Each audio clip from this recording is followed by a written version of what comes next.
kiwanja cha Jomo Kenyatta International Airport. Of course, you know, the strike did start earlier today at around 12 in the morning, and now it has been technically called off by the Transport CS, that is James Macharia. He did say that the strike is illegal, and he said that the workers who are participating in this work stoppage will be held accountable. Behind me, of course, we can see 3 key aircrafts. These are flights destined for Mumbai, London, that is Heathrow Airport, as well as Amsterdam in Netherlands. Now, these specific 3 flights are just the ones that have been cleared off immediately after the work stoppage was called off by the Transport CS. We did see that the CEO for Kenya Airways, he did issue a statement saying that around 24 flights were disrupted earlier today morning, and 2 of those actually were channeled elsewhere. Now, of course, these disruptions were led by workers who are participating in the strike, who belong to the Kenya Aviation Workers Union.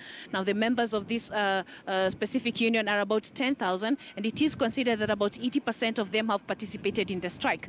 But the CES says that 30 of them are the only ones who actually participated in the strike. The workers are demanding what they say pay increments, and they're also disputing a proposal by the Kenya Airports Authority, a proposed merger by the Kenya Airports Authority, as well as KQ, in a bid to merge the two, not to merge the two entities in relation to operations in key airports, including Jomo Kenyatta International Airport, and also key airports as well in the country, including Eldoret, as well as Kisumu and Mombasa. Now, of course, this has been a dispute, a key factor that has raised concern.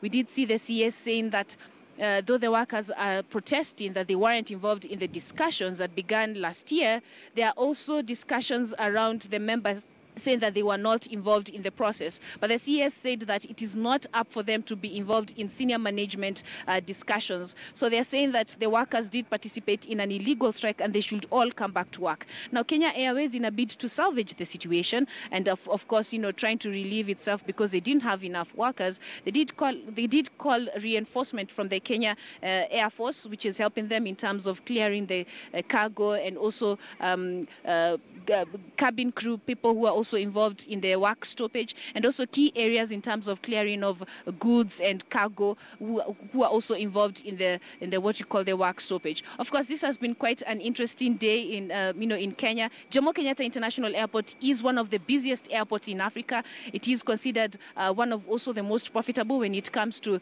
revenues. Around 5.89 million passengers moved in this specific airport last year alone. So it is quite a very key what you call an infrastructure when it comes to Kenya and also the East African sector as well. Now, of course, you know, it also a potential link when it comes to international flights, and it is also a potential hub when it comes to connecting businesses between different countries in Africa. Lofty?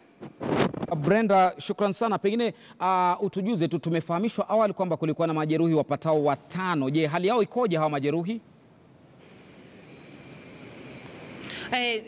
Dear Sana, Lofty, there are some injuries, of course, when the General Service Unit was dispersed earlier on, when the protesters, the workers who were protesting earlier on, you know, the police were saying that, you know, there's a court order and so the strike is not legal. So why are they coming to, you know, to stop work and causing a potential security situation at the airport? So they did have some arrests, as well as in the process, there were passengers who were injured, and some of them are being treated here at the clinic, where we have the clinic at the Jomo Kenyatta International Airport. We don't know how they are doing so far, but we've seen some pictures indicating that they were really injured in the process because there were some runoffs between the GSU officers as well as the workers when they were protesting. Now, it is very critical to note that when we came in earlier today, it was the presence for passengers was really heavy when it comes to traffic. Everything was at a standstill, to put it bluntly. People were not moving from one point to another, but now we can see some movement, though it's not as busy as usually it is on a normal day, but we can see that business is slowly resuming in the process. They're saying that normalcy should return very good, in a good way, probably tomorrow, but at the same time they're watching the situation. But I should highlight the fact that it has been quite, it's a very interesting affair. Quite a number of international guests have been complaining that, you know, there should have been earlier warnings in terms of handling the matter between the workers and KQ, and also ensuring worrying that they are not caught up in this whole hullabaloo, that they are saying that it has costed them money, not only for the largest airline that we have here that has most of the passengers, KQ, but also for other airlines that are operating within Jomo Kenyatta International Airport. Just to bring you up to speed, KQ does not, in the meantime, uses the Jomo Kenyatta International Airport, but we are having more international airlines also being given the go-ahead to come in, to fly in, and also to fly out.